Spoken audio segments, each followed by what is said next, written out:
Hey guys, this will be a beginner's guide on Chaos Academy, which has just been released on iOS, and so let's begin. After doing the tutorial, you're given the options between 5 main factions to start from. You don't really have to worry about factions too much, because at the end of the day, you'll eventually get enough cards to build up that faction, basically. At the same time, you can also play different factions through trial decks, which you can buy for pretty cheap. Although they're like one-time uses, they're still effective in being able to try out the different factions if you choose to, like something else, I guess. But nonetheless, let's talk about the 5 different factions. Alright, so on the screen right now, we have Lost Paradise. Lost Paradise is more of a control type deck, where you can give status control effects such as paralysis, slumber, and blind.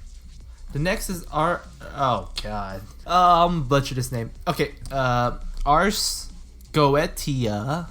Oh, please let that be right. Basically, Ars Goetia is also a control type deck. I would say she's more of like traps wise, where like you place down different cards, and after a turn you can activate them through the flipping of it.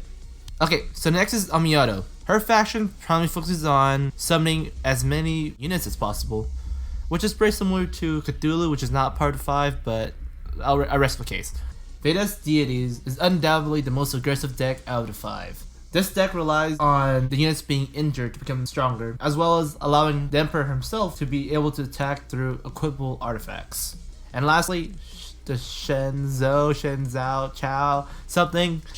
is a deck that heavily relies on elemental spells, as units often have abilities that rely on spells activation. Once you pick a faction, you'll be given the SSR unit of that specific faction. So for now, I'll pick Onmyoto. Just because I can. Alright, so confirm. Yep. Okay.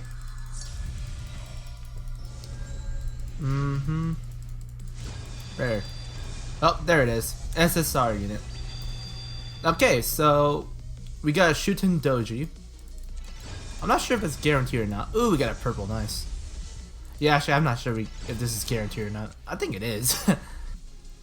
Okay, so now we're at the home screen. So, at the battle icon, we get the 3 options: ranking, train, novice. Ranking is basically just a regular place where you can do PvP. Train is where you can fight in your own battleground. Set the difficulty to AI, set the amount of AP you have, and just test out whatever, you know? Novice is where the tutorial missions are. You do a certain amount of tutorial missions, you get rewards. This is why I recommend to do at the beginning, just so you get enough to summon 2 more packs, I think. Yeah, something like that. Next is the mission tab. Here you can get daily and progressive missions, to where once you complete them, you can get coins, puzzle pieces, soul cash, and messenger balls. Lastly is the medals tab. Essentially the battle pass of this game. You know, this is how else are we gonna get money besides, stores and battle pass. Just random question. How many games adapted the battle pass system anyways? Because there's a lot of gacha games that does that. Oh my goodness, the battle pass system. Here you can get enough missions to go to tier 100. And honestly, it's a free SR, the free one, we get a free SR and free coins. That's good. But yeah, as normal battle passes are, complete missions, get some more XP for your battle pass, get more rewards, yada yada yada. Okay, the events tab. This is where you can do certain things such as winning 10 ranked battles to get these exclusive season card packs, which honestly you could do, because I don't think you want to miss out on these, since it's going to expire in February. If you're starting now, that is. Same thing here, they're just these monthly events where you can do missions for certain rewards. So once you complete them, you can fill out this puzzle and get some rewards on it. There we go.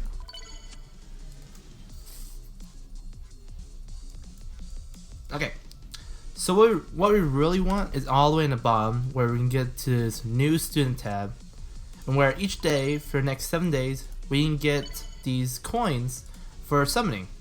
They're pretty easy to do. Just log in a game, win one ranked match, and complete 2 ranked matches. You get the same missions for 7 days straight, and essentially a pack per day, I would say. This is where you can also daily check in if you haven't checked in already, and that's about it. Starting from the bottom left, let's check out the store. This is essentially where most of the whales are going to be at. I mean, honestly, look at these packs of like $37.99, $43.99. Yeah, I don't think they're much interest to us free-to-play players. But on the other hand, if you scroll all the way to the bottom, all the way, yep, we get a $0 gift pack. I'm not sure if by the time you watch this, it'll still be here. But for me at least, there's a $0 gift pack for me to get. Yeah, pretty good. Okay, so next is the shop. This is essentially where you can buy your battle pass, and then where you're primarily going to buy your card packs. Right now we got the Mysterious Curse pack, which is the Cthulhu faction. And here are the rates for all these cards if you want to worry about that. Next is the market. Basically this is where you buy trial decks for you to play with other factions. They come in the beginner and advanced decks. Okay, so the last section is where you can spend crystals called Soul Cash on getting a specific type of unit that you want. These crystals can be obtained through missions and by selling cards, which I'll show you later. So as we can see, depending on the rarity of the card, the cost ranges. Okay, leaving the store, we can now check out the packs icon, which forcefully made us summon at least one pack, I guess. So on the top left, there's a card market where you can just buy the different packs it is, while on the top right, it's the puzzle. The puzzle is where you can get these puzzle pieces. Once you get all 7, you can make your own classic card pack for free, which I obviously don't have right now because it's just a new account. Moving on to bottom right, we now have the deck icon. This is where you can see all your decks that you made or possess. And so if we just make one, as you can see, we can pick different factions. But as of right now, since we only picked Amiyoto, all the other characters have minimal cards. So let's create deck. And then we have all this. If we click on any non-green card, we can see that there's a sell button as well as a purchase button.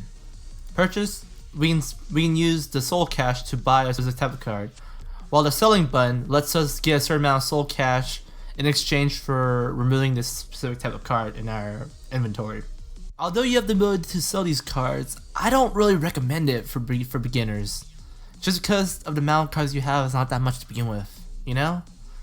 So don't do this. I'm just showing you this just in case you ever wonder about how you're supposed to get these soul cash. The last icon bottom right is my stuff icon. This is where you can find out how many cards of each faction you have. So as you can see, we got the 5 main factions and the Amiyoto being the number 1 since we picked that faction. On the other hand, we also have the Cthulhu's Call and Neutral Forces. Cthulhu's Call is a new faction that was introduced where we can use the Mysterious Curse packs to get them. Whereas the Neutral Forces faction is basically a faction which we can use in any other faction type since it's neutral. I mean, that's all there is to it. At the backpack, this is where we'll be able to open gifts, items, and look at our other fragments and all that. I opened a book pack that gave me one of each trial deck. These trial decks are advanced ones and can be used 5 times per. Okay, next is the card back. Essentially, this is where you can pick the different type of card skins that there is available. Next is the effects. And lastly, emotes, where we can chat and also be toxic at. How many of us are going to be toxic? I don't know, and there's only 2? What? Seriously? Okay. Okay, so at the bottom middle, there's the home button. If we click on it, we go to our own, base. I've already went through the tutorial, but essentially, we gotta fix this place up through these missions. And I just clicked. Yeah, confirm. Yeah. Okay, no thank you. Okay, in the base, this is where you can unlock characters through message bottles, and then raise the favorability of these characters through bonding.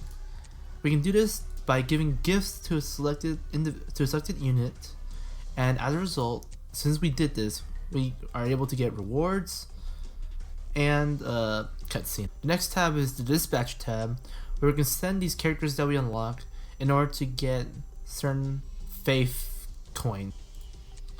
The amount and quality of the missions are dependent upon the Office of Mystical Affairs, which we can unlock or upgrade through, well, these coins. Alright guys, this wraps up the video for today. This is more of me just telling you guys what each section does. Alright guys, this wraps up the video for today. If you enjoyed the video, make sure to like, comment, subscribe. As always, see ya.